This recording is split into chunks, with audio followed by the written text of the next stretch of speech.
साथियों, स्वागत है आप सभी का एक और नई इंपॉर्टेंट वीडियो में। तो आज की इस वीडियो में पेंशन को लेकर के सबसे बड़ा अपडेट आ चुका है। जी हाँ साथियों, बहुत बड़ा अपडेट, यानी कि 1 मार्च से आप सभी की पेंशन को इंक्रीज किया जा रहा है। तो अगर आप भी पेंशन के लाभार्थी हो और किसी भी वर्ग से पेंशन का लाभ ले रहे हो तो आज की इस वीडियो को ध्यान से देखिएगा, क्योंकि उन राज्यों की सूची भी जारी कर दी गई है। बहुत से लोग कमेंट करते थे कि सर राज्यों के नाम आप नहीं बताते हो, तो उन राज्य की सूची भी जारी कर दी गई है जहाँ पर आपकी पेंशन बढ़ी हुई मिलेगी। तो चलिए सबसे पहले अपनी वीडियो को स्टार्ट कर लेते हैं और जो भी अपडेट है वो आगे हम आपको बताएंगे।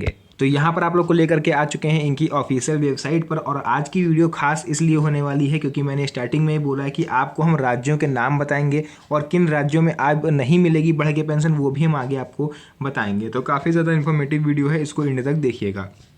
तो यहाँ पर देखिए लिखा है, भारत सरकार और विभिन्न राज्य सरकारें समय समय पर पेंशन योजनाओं में बदलाव करती रहती हैं ताकि वृद्ध, विधवा और दिव्यांग नागरिकों को आर्थिक सहायता प्रदान की जा सके। तो उसी क्रम में देखिए यहाँ लिखा है कि 1 मार्च 2025 से 7 राज्यों में पेंशन राशि में बढ़ोतरी का ऐलान किया गया है। यानी कि टोटल 7 राज्य ऐसे हैं जहां पर पेंशन अब बढ़ के मिलेगी 1 मार्च से। यानी कि होली से पहले आप सभी के लिए बहुत बड़ी खुशखबरी गवर्नमेंट लेकर के आ चुकी है।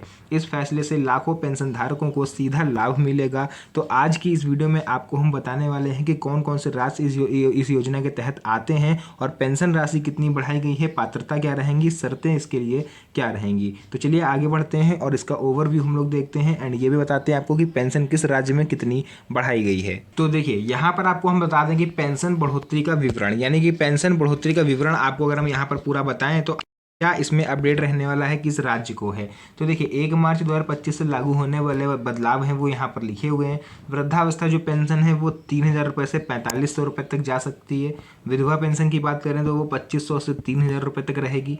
दिव्यांग पेंशन की बात करें तो वो 4,000 से 5,000 रुपये तक की रहेगी, क्योंकि यहाँ पर महंगाई राहत आपको देखने को मिल सकती है। 50% तक आपकी जो पेंशन है उसको इंक्रीज किया गया है। तो बाकी आवेदन प्रक्रिया इसके लिए क्या रहेगी, ऑनलाइन और ऑफलाइन रहेगी। एंड अगर आपको पहले से पेंशन राशि का लाभ मिल रहा है तो क्या आपको फिर से रीअप्लाई करना पड़ेगा या उसी में आपका अपडेट हो जाएगा। तो चलिए राज्यों की सूची हम लोग देख लेते हैं, आखिर किस राज्य में कितनी पेंशन राशि को बढ़ाया गया है। तो यहाँ पर हम लोग आ जाते हैं कि इसमें आखिर कौन कौन से राज्य शामिल हैं। तो देखिए टोटल मैंने 7 स्टेट की बात करी थी, तो वो 7 राज्य जो हैं वो यहाँ पर लिखे हुए हैं। तो पहला आपका रहेगा राजस्थान, सेकंड आपका रहेगा छत्तीसगढ़, फिर थर्ड उत्तर प्रदेश, मध्य प्रदेश, हरियाणा, पंजाब और दिल्ली। टोटल 7 राज्य ऐसे हैं कि यहाँ पर आपको पेंशन राशि अब बढ़ी हुई मिलेगी 1 मार्च से। तो चलिए यहाँ पर हम लोग बात कर लेते हैं कि आखिर इसमें पेंशन राशि को इंक्रीज़ कितना किया गया है।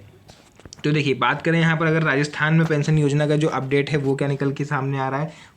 तो राजस्थान में पेंशन योजना का अपडेट ये है कि राजस्थान सरकार ने सामाजिक सुरक्षा पेंशन योजना के तहत वृद्ध, विधवा और दिव्यांग नागरिकों के लिए निम्नलिखित बदलाव किए हैं। मासिक पेंशन राशि जो थी उसको 1,000 रुपये से बढ़ा करके 1,150 रुपये राजस्थान में किया जाएगा। विशेष श्रेणियाँ यानी विधवा, तलाकशुदा महिलाओं को, विकलांग व्यक्तियों के लिए अलग प्रावधान है, उनको अलग से इसमें अपडेट दिया जाएगा। वो उसका नोटिफिकेशन अभी तक नहीं आया है, जिस वजह से इस पर और ज़्यादा डिटेल में वीडियो नहीं बना पाऊंगा। तो फिलहाल के लिए जितना मेरे को न्यूज़ मिला है मैं उतना आप लोग तक पहुँचा रहा हूँ।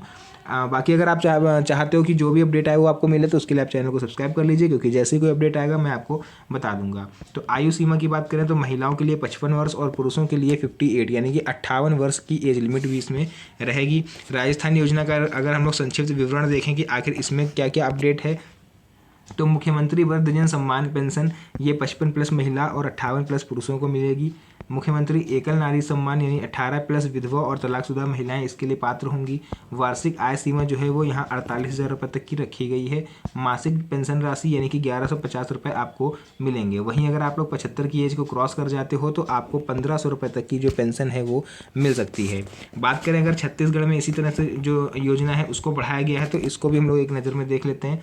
छत्तीसगढ़ में नई योजना है, यानी छत्तीसगढ़ सरकार ने महंगाई डीए यानी कि जो महंगाई भत्ता होता है आपको उसको 46% से बढ़ाकर 50% तक कर दिया है। यह वृद्धावस्था दिव्यांग नागरिकों के लिए एक बड़ा कदम है। इसके मुख्य बिंदु क्या है, वृद्धावस्था पेंशन है उसको 3,000 रुपये प्रति माह कर दिया है। दिव्यांग पेंशन को 4,500 रुपये प्रति माह कर दिया है। और भुगतान प्रक्रिया क्या रहेगी कि सीधे बैंक खाते में आपके पैसा आएगा, किसी भी तरह का ऑफलाइन इसमें सिस्टम नहीं रहने वाला है। वहीं बात करें अगर हम लोग अन्य राज्यों में क्या बदलाव हुए हैं, जैसे कि आपका उत्तर प्रदेश हो गया, हरियाणा हो गया है ना, या फिर दिल्ली हो गया, तो इसमें हम लोग देख लेते हैं कि क्या न्यू अपडेट है। तो उत्तर प्रदेश के अगर आप नागरिक हो तो आपको विधवा और वृद्धावस्था पेंशन 2,500 से 3,000 रुपये तक मिलेगी। आवेदन प्रक्रिया को सरल बना दिया गया है। हरियाणा तेलंगाना की बात कर लें अगर हम लोग, तो दिव्यांग नागरिकों के लिए विशेष प्रावधान दिया गया है, यानी इनके लिए एक अलग से व्यवस्था करने वाली है गवर्नमेंट। मासिक पेंशन राशि इनकी 4,000 रुपये रहेगी। दिल्ली की बात करें हम लोग, तो वृद्धावस्था पेंशन 2,000 रुपये से बढ़ा करके 2,500 रुपये तक कर दी गई है, यानी कि 500 रुपये का इंक्रीमेंट आपको देखने को मिलेगा आपकी पेंशन पर।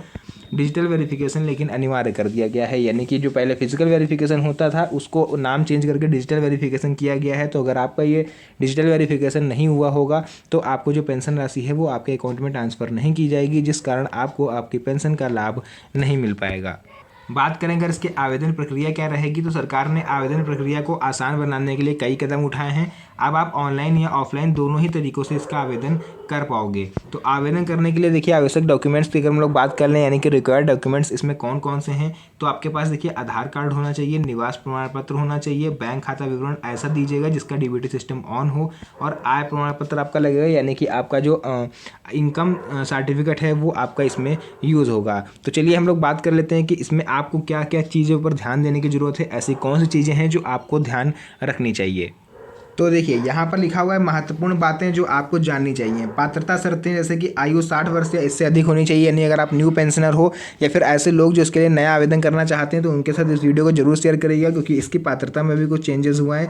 तो देखिए 60 वर्ष या उससे अधिक के लोग इसके लिए आवेदन कर सकते हो। वार्षिक आय सीमा रुपये तक होनी चाहिए, अगर इससे कम है तो फिर आप इसके लिए आवेदन नहीं कर पाओगे। हालांकि ये कुछ राज्यों में अलग अलग हो सकता है, क्योंकि हर एक राज्य की अलग पॉलिसी होती है। तो केवल भारतीय नागरिक ही इस योजना के लिए पात्र होंगे। बात करें इसकी भुगतान प्रक्रिया की क्या रहेगी, तो सभी भुगतान सीधे लाभार्थी के बैंक खाते में किए जाएंगे। किसी भी तरह का इसमें ऑफलाइन लेन देन नहीं होगा, पूरा प्रोसेस इसमें ऑनलाइन रहेगा। डिजिटल वेरिफिकेशन अनिवार्य कर दिया गया है, ये चीज़ें आपको ध्यान रखनी होंगी। महंगाई से राहत, यानी महंगाई भत्ते को ध्यान में रखते हुए राशि हर साल संशोधित की जाएगी। जैसे जैसे आपको पता होगा कि भाई गवर्नमेंट एम्प्लॉयज़ जो होते हैं उनकी सैलरी भी इंक्रीज़ होती है लगभग हर साल, क्योंकि उनको महंगाई भत्ता जो है वो बढ़ा के दिया जाता है। तो वैसे ही पेंशनर जो होते हैं उनको भी महंगाई भत्ता बढ़ा के दिया जाएगा। अब हर साल कुछ ना कुछ % तक इंक्रीज़ किया जाएगा। तो अगर आप भी न्यू पेंशनर हो या फिर ओल्ड पेंशनर हो और पेंशन से रिलेटेड किसी भी जानकारी को सबसे पहले पाना चाहते हो, तो आप मेरे इस चैनल यानी भारत का आकाश को सब्सक्राइब जरूर करिएगा, क्योंकि ये एक ऐसा ऑफिशियल चैनल है जहाँ पर आपको पेंशन से रिलेटेड सारी जानकारी दी जाती है। तो फिलहाल के लिए देखिए जो भी था मैंने इंपॉर्टेंट चीज़ें आपको बता दी हैं। ऐसा कोई अपडेट अगर आता है, कुछ नया अपडेट आता है तो वह मैं आप लोग को सबसे पहले बता दूंगा। तो फिलहाल के लिए आज के इस वीडियो को यहीं पर एंड करते हैं। मिलते हैं आप सभी से नेक्स्ट वीडियो में एक और अच्छी इंटरेस्टिंग मज़ेदार वीडियो के साथ। तब तक के लिए धन्यवाद। जय हिंद।